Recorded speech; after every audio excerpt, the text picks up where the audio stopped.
What kind of pizza are we making today? Right now we're gonna work on making some deep dish dough for a deep dish pizza in 2 days. The dough will be refrigerated for about 48 hours, and then I'll take it out a couple hours before baking and we'll let it warm up. We're going to make 30 ounces of dough today, and that's enough for two 12-inch, a little more than enough dough for two 12-inch deep dish pizzas in the style of Malnati's. I'm going to use 14.57 ounces of dough, which is 413 grams. Alright, so the formula I'm using for this is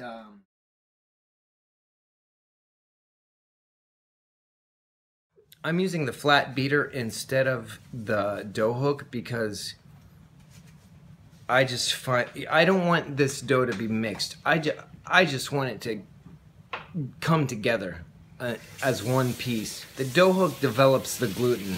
Well, I don't want the gluten developed with this dough. We're going for like a biscuit texture and mixing the dough really well. Developing the gluten is not what you want when you want that characteristic. I'm just gonna put the flour up here, and I'm gonna put on the flat beater at a really slow speed. I don't know if anyone else does it this way. This is how I do it, and it's the way I figured out on my own, and I like what it does for this stuff. And the reason why I'm dumping the oil into the flour, or mixing the flour and the oil first, is because it will give me lumps, which leads to flakiness and biscuitiness, if that's a word. But all right, here we go.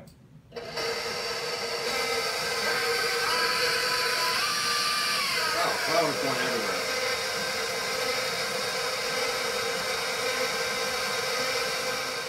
I'm gonna add the yeast now. I don't know if this is a smart way to do it or not, but this is the way I'm doing it today. And I'm gonna turn it on speed 1 or 2. I'm gonna start out with speed 1, see if that works. Alright, so what I'm gonna do now is I'm gonna turn it on speed 1, and I'm gonna slowly gonna pour the water in here. And I am not mixing this, I'm just gonna bring it together. Once it comes together and it's one piece, that's how I want it, pretty much. So, speed 1. Try speed 2.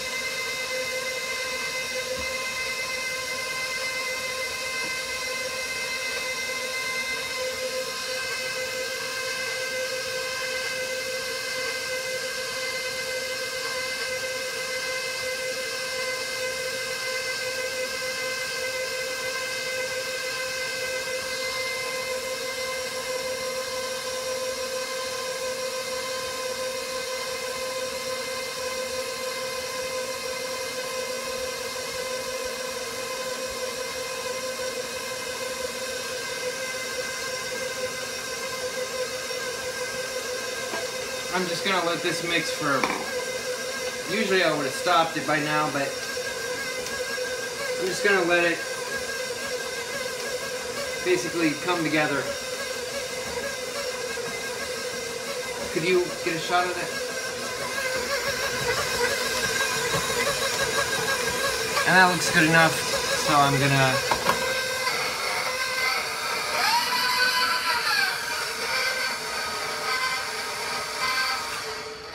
guess I'm not going to do it that way. I'm going to do it this way. And this is pretty easy to get off the attachment.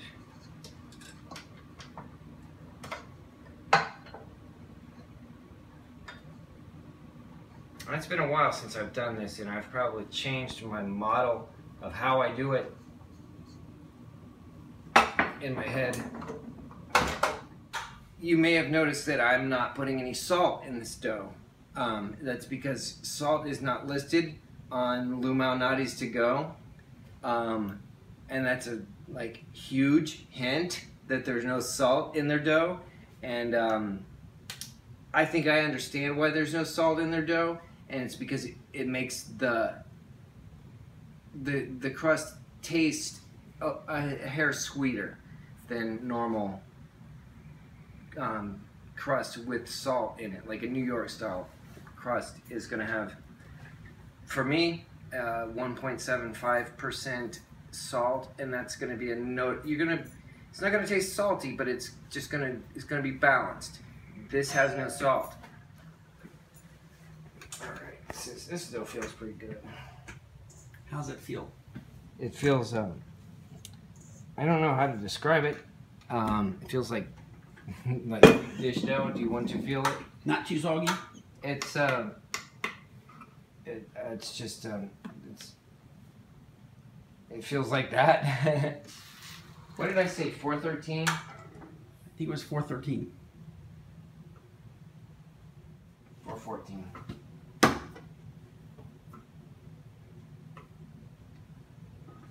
Oh wow, 416.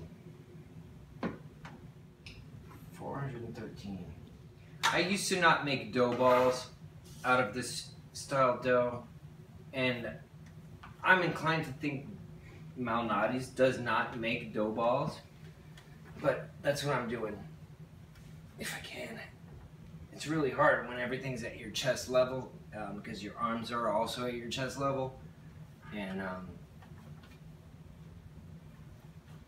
alright, I'm not gonna worry about making it really smooth. This is not the greatest looking dough. I think it's gonna turn out great, but it's just visually, this isn't what I pictured, and I guess it's just, I'm rusty. It's been a while, and but it's okay. These lumps, man, I want lumps. You don't have to have your gluten all developed, and it doesn't have to be smooth. We're making pizza here. Pizza doesn't want that stuff. Okay, what I need now is, I guess I need to take a sip of this before it gets warm. Okay, I'm just gonna put these in plastic wrap and put them in the fridge. We're basically done with this as soon as we wrap them up. So you're gonna put these in the refrigerator, correct? Oh, I got the wrong thing. Yep. How long are they gonna be in the refrigerator for? For about 48 hours, as long as you show up here in 2 days. And when do you expect to check them again after we put them in there? Are you check them tomorrow? Not gonna do. I don't need to check. There's nothing to check. They're gonna be in there for 48 hours. And this dough is made with the intention of keeping it in the fridge for 48 hours. Pretty much. I have to do some fine tuning of this dough.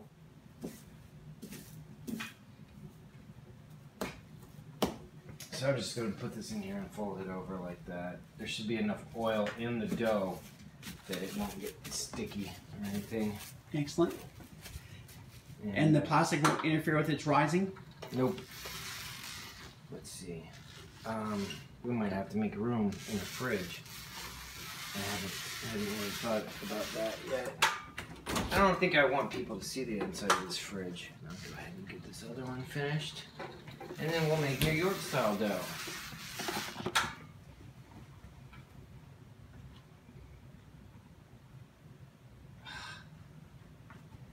It sucks when you can't control you don't have much control of your fingers or feeling. Mm-hmm.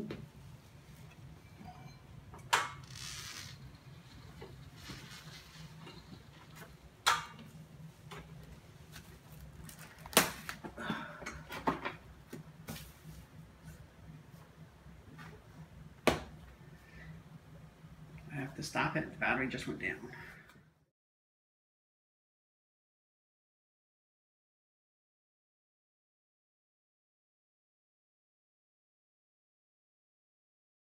deep dish is supposed to have a lot of corn oil specifically. That's probably where people, oh yeah, that's probably where people get the idea that there is cornmeal in deep dish. There is no cornmeal in deep dish. If you think there's cornmeal in deep dish, stop thinking that, because there's not. And here's an easy way to find out. Just go to Google and type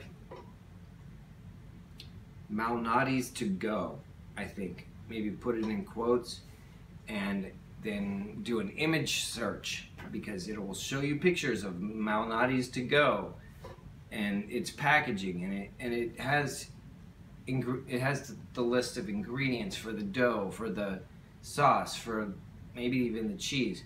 And here's the list: flour, water, corn oil, olive oil, yeast. I just don't even bother with the olive oil, because I know that however much they can't use much. I'm already using corn oil, and it's just complicating it by using another oil. Now I have 4 ingredients to measure instead of 5, and so I admit I'm not doing it exactly like Malnati's when I do these things, when I make pizzas. Part of my objective is to replicate a certain pizza or pizza style, but another objective for me is to make it better if I can, or at least make it better for me. So what's the purpose of the ice?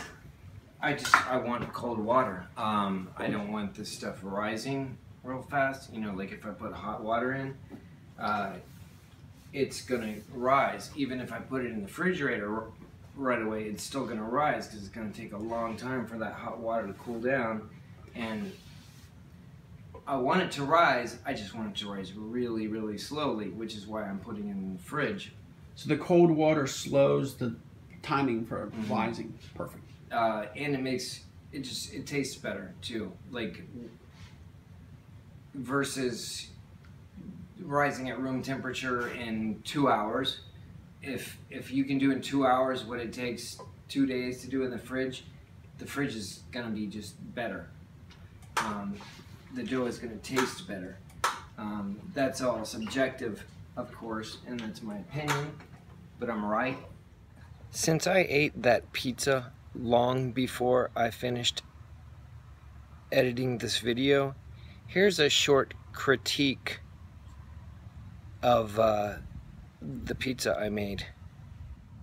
First of all, I don't have the yeast conversion figured out yet. I didn't use enough yeast in either this dough or the New York style dough I made. Consequently, the crust was a little tough, maybe. It was really good, but it was just a little tough. One other issue is that I should have used maybe 1 or 2% more water than I did. You can probably tell by looking at the dough that it was a little dry. It was good, but it could be better.